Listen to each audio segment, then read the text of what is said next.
पीछे बैठी हैं, सेवा कर रही हैं। देख सकते हैं आप की कितनी बड़ी विडंबना है। देखिए रो रहे हैं, लेकिन आपको क्या बताएं कि भाई इससे रोने का प्रभाव क्या पहुंच जहां तक है। इनकी हेल्प करने की कोशिश करें। हेल्प से मतलब ये नहीं कि आप लोगों से कुछ मांग रहे हैं, आप लोगों की केवल हेल्प, कंधे से कंधा मिलाने की मांग रहे हैं। जिस और मिट्टी में बैठ करके खाना लंच लेना पड़ता था, कोई संज्ञान नहीं दिया। 26/11/2020 को हाई कोर्ट नैनीताल के जज साहब लोकपाल में भी पड़ी है, आर्मी ऑफिस में भी है, पीएमओ ऑफिस में भी है, सब जगह पड़ी है, लेकिन वो टालम टोल कर रहे हैं। आप लोग आगे आएँ, इनके समर्थन में आगे आएँ और इनका समर्थन करें और इस वीडियो को देखें, लाइक करें, शेयर करें। जितना ज़्यादा से ज़्यादा शेयर कर सकते हैं शेयर करें। अगर आप लोगों के शेयर करने से और कमेंट करने से अगर इनको इंसाफ मिलता है तो यह आप लोगों के लिए धन्यवाद प्रेषित कर रहे हैं। देखिए और दोस्तों, समर्थ भारत न्यूज में आपका विशेष स्वागत है। समर्थ भारत न्यूज से मैं मुनीश शर्मा। मित्रों, जैसा कि आप लोग जानते हैं कि समर्थ भारत न्यूज आपको रोज़ाना कुछ न कुछ ऐसी नई बात बताता है जो आप लोगों के लिए भी ज़रूरी है जानना। और किसी की अगर व्यक्तिगत समस्या है या यूँ कहें कि किसी भी व्यक्ति की कोई समस्या है, उस समस्या को आप लोगों के सामने लाना भी हमारा कर्तव्य बनता है।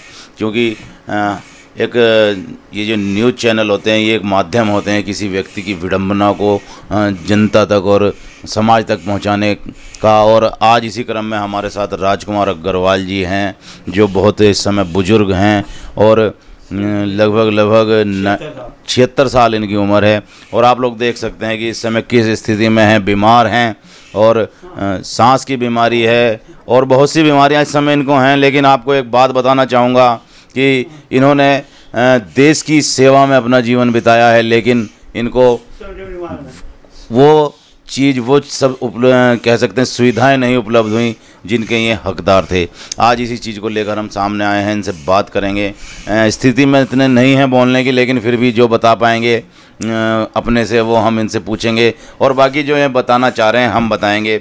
आपको बताना चाहूँगा कि मुद्दा क्या है। मुद्दा ये है कि सन 1969 में इन्होंने एक आर्मी का पार्ट होता है ग्रिफ, उस डिपार्टमेंट को ज्वाइन किया था। और इनका कहना यह है कि इस डिपार्टमेंट को उस समय से दो मंत्रालय, एक तो आर्मी, इंडियन आर्मी और दूसरा जो है सड़क मंत्रालय, दो मंत्रालय इसको जो है जो अधिकृत थे, जो इसको देख रहे थे और दोनों मंत्रालय के द्वारा इस डिपार्टमेंट को देखा जाता था। आज की स्थिति क्या, आज भी यही स्थिति है कि दोनों मंत्रालय जो का तो इस ग्रिफ डिपार्टमेंट को देखते हैं। विडंबना यह है मित्रों कि 1969 में ग्रिफ ज्वाइन करने के बाद 71 में जो युद्ध हुआ था पाकिस्तान के साथ, उसमें इन्होंने प्रतिभाग भी लिया था। उस युद्ध में इन्होंने लड़ाई भी लड़ी थी, मतलब इन्होंने अपनी ड्यूटी निभाई उस युद्ध के समय में, उत्कृष्ट ड्यूटी निभाई। और इनका कहना यह है कि उस समय जो है जो मूलभूत सुविधाएं होती थी वो सुविधाएं भी इतनी नहीं होती थी। अगर मान लीजिए कहा जाए कि मेडिकल के नाम पर एक 8x10 का कमरा हुआ करता था, उसमें डॉक्टर्स वगैरह नहीं हुआ करते, कंपाउंडर वगैरह हुए, तो उस समय चोटिल भी हुआ इनका शरीर और इन्होंने चोट भी झेली है उस समय पर। और उस चोटी का नतीजा आज ये है कि आज इनका शरीर जो है वो इतना कमज़ोर हो चुका है कि आप देख सकते हैं कि दिक्कतों का सामना उठाना पड़ रहा है। तो जी तो अभी जो इनकी व्यथा है, सर्वप्रथम तो हम इन्हीं के मुंह सुनेंगे ये कहना क्या चाह रहे हैं, उसके बाद हम आपको एक्सप्लेन करेंगे कि आखिरकार ये मुद्दा क्या है और ये कहना क्या चाह रहे हैं आप लोगों के बीच में आकर। आइए बात करेंगे राजकुमार जी से। नमस्कार सर। नमस्कार सर। नमस्कार सर। क्या कहना चाहेंगे, क्या मतलब आपके साथ क्या विडंबना ऐसी हुई है जिसको लेकर आज आपको मीडिया को बुलाना पड़ा, मीडिया के सामने आना पड़ा? ऐसी क्या व्यथा है, जरा बताइए आप अपने मुँह से।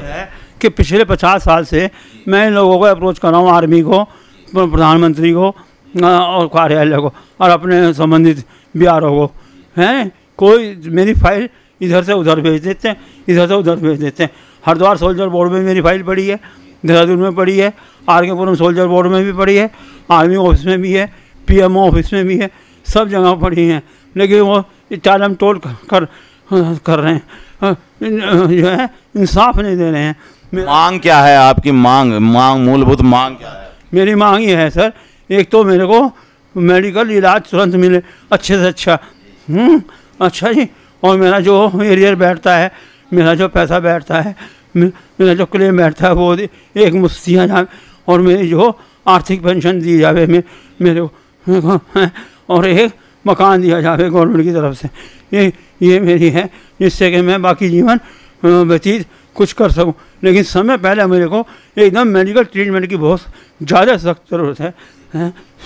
मैं वहाँ में एक सेकंड के ऑक्सीजन के बगैर नहीं रह सकता।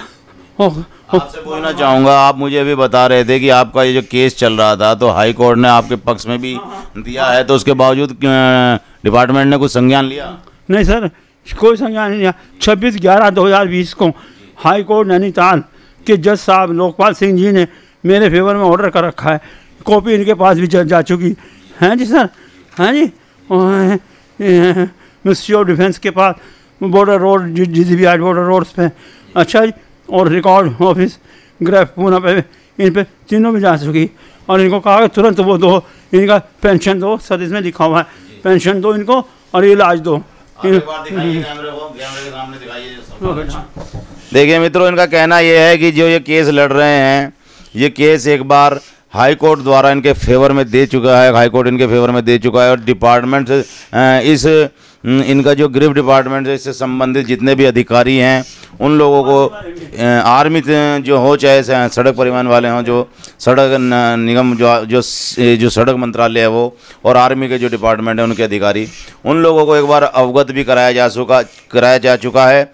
और हाई कोर्ट के द्वारा उन लोगों को आदेश भी पारित किए गए हैं कि जो है इनकी जो समस्या है उनको सुना जाए, और जो सुविधा के ये हकदार हैं वह सुविधा इनको दी जाए। लेकिन कोई कान पर जूं रेंगती नहीं दिखाई देती अधिकारियों के। आज भी देख सकते हैं आप, कुछ और कहना लग गया है इनके ऊपर, कन्नम ऑफ द कोर्ट भी नैनीताल हाई कोर्ट से लग गया है। और वो मनोज कुमार तिवारी जी ने 7 जुलाई 2021 को जज साहब ने कन्नम ऑफ द कोर्ट का नोटिस भेजा इनको कि आपने कोर्ट का आदेश नहीं माना, कन्नम ऑफ द कोर्ट, वो भी इनके ऊपर केस रह गया, वो भी पी के बैठ गए हैं। देखिए कितनी बड़ी बात बता रहे हैं कि कंडक्ट ऑफ कोर्ट का जो है भी लग चुका है आरोप इन लोगों के ऊपर, और नोटिस गया है जो अधिकारी हैं संबंधित, लेकिन उसके बावजूद भी इनका ये जो राजकुमार अग्रवाल जी हैं, इनकी बात की कोई सुनवाई नहीं की गई है।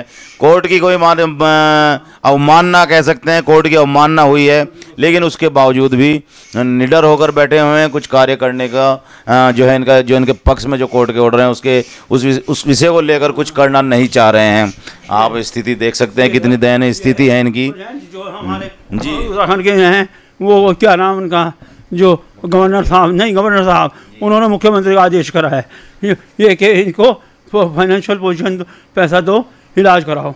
ये भी लेटेस्ट है, ये लेटेस्ट है। ये सर, ये देखो 12 मई 2022 में, देखिए आपको बताना चाहूँगा, ये देख सकते हैं आप, 12 मई 2022 में उत्तराखंड राज्य के गवर्नर द्वारा जो है मुख्यमंत्री जी को प्रेषित किया गया है कि राजकुमार अग्रवाल पुत्र हकीम रूपचंद्र अग्रवाल जी जो हैं, इनको जो इनकी सुविधाएं बैठती हैं, एरियर का भुगतान एवं इलाज के संबंध में इनको जो है हेल्प की जाए, मदद की जाए। लेकिन आप देख सकते हैं राज्य सरकार भी कितनी इसमें दिखाई दे रही है कि कितना राज्य सरकार ने कार्य किया है। राज्य सरकार के द्वारा भी कोई इनका ना तो हालचाल जाना गया है, ना पूछा गया है, ना इनके पक्ष में कोई भी कार्यवाही की गई है, ना कोई हेल्प नहीं दी गई है। विडंबना इतनी बड़ी है मित्रों, देश के लिए सेवा करने वाला एक व्यक्ति जो जीवन भर जिन्होंने देश की सेवा की, आज उनको इस हालत में, इस बुजुर्ग हालत में, इस बुढ़ापे में और इस दयनीय स्थिति में भी अपनी लड़ाई लड़नी पड़ रही है, और इनके साथ लड़ने वाला कोई खड़ा नहीं दिखाई देता। और एक चीज़ आपको और बताना चाहूँगा, ये जो राजकुमार अग्रवाल जी अपना केस लड़ रहे हैं, इनके साथ एक बहुत ही दयनीय घटना अभी कुछ समय पहले हुई है। इनके जो एक सुपुत्र थे, छोटे सुपुत्र, उनका अकस्मात मृत्यु हुई है। एक बहुत बड़ी विडंबना है एक परिवार के ऊपर, पुत्र की जवानी में मृत्यु होना।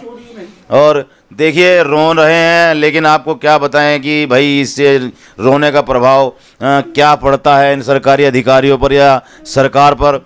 एक तरफ तो भारत सरकार कहती है कि फौजियों की जो है सम्मान किया जाए, उत्तराखंड में जो है फौजियों का सम्मान करने की बात की जाती है, और एक तरफ देखिए बुजुर्ग हैं, कितने बुजुर्ग हैं, 1969 ज्वाइन करने के बाद ग्रिप को देश की सेवा करने के बाद स्थिति देखिए कि इस बुढ़ापे में इनको अपनी ही मूलभूत आवश्यकताओं के लिए अपने जो हक का जो बैठता है पैसा या हक की जो इनकी सुविधाएं बैठती हैं उसके लिए लड़ना पड़ रहा है। और इस स्थिति में आकर इस बुढ़ापे में आकर अगर इनकी यह स्थिति है तो क्या कह सकते हैं सरकार के लिए और क्या कह सकते हैं डिपार्टमेंट के लिए कि इस फौजी डिपार्टमेंट के लिए या फौज के लोगों के लिए कितने समर्पित हैं ये लोग। आप लोग देख सकते हैं, इन्हीं के जुबानी हम आपको सुना भी रहे हैं और दिखा भी रहे हैं।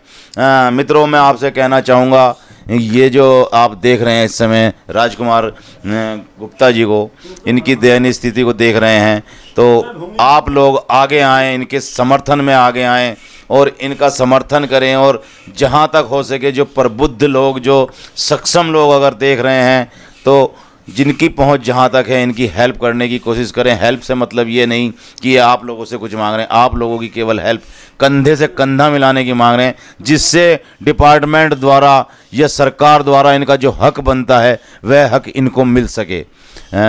कुछ और अगर कहना चाहें राजकुमार जी तो बताइए। सर, मैंने हमारे टाइम में इतने हमारे मौलिक अधिकारों का हनन करा है ड्यूटी आवर्स में कि सर गोटो गोटो भर के वो लैट्रिन भरी होती थी, हमें जाना पड़ता था, हमें फिर हट करके कहीं जाना पड़ता था हैं, और मिट्टी में बैठ करके खाना लंच लेना पड़ता था। अच्छा सर, और दूसरी बात ये है कि कोई पीने का पानी ढंग का नहीं था, ऑक्सीजन का कोई इंतजाम नहीं था। ड्यूटी चलता हमारा, लाइट चली जाती थी तो हमें कैंडल लाइट पे काम करना पड़ता था।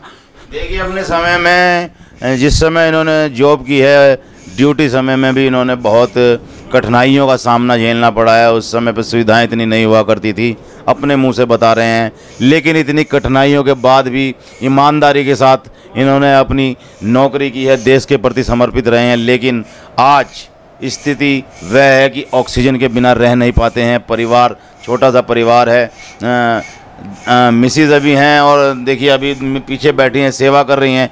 देख सकते हैं आप, ये कितनी बड़ी विडंबना है।